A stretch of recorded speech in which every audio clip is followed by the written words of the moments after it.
काही पदार्थ कसे असतात ना, जे खाल्ले की फक्त चव नाही तर एखादी जुनी आठवणही परत येते. तशीच ही खापरोळी.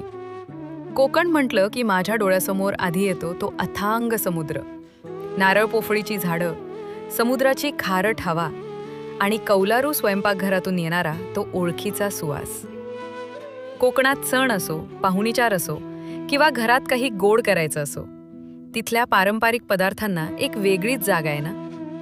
लहानपणी आईबाबांबरोबर कोकणात फिरायला गेलेली तेव्हा एका छोट्याशा सुंदर होमस्टेमध्ये खाल्लेला आणि असाच माझ्या मनात राहिलेला हा पदार्थ.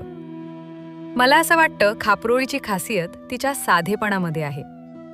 ताज्या नारळाच्या दुधात थोडासा गूळ आणि हे एव्हरेस्टचं केसर. का? तर आपल्या पारंपरिक मराठी पदार्थांना सुद्धा लक्झरी टच द्यावा म्हणून. आणि फक्त काजू कतरी, लाडू किंवा खीर ह्यांनाच ही केशराची रॉयल्टी का बरं? तांदूळ डाळ भिजवून, वाटून, आंबून त्या पिठापासून केलेली ही मऊ, हलकी, आंबोळीसारखीच पोळी आणि त्यावर गूळ घातलेलं नारळाचं दूध यांची साथ मिळाली की बस.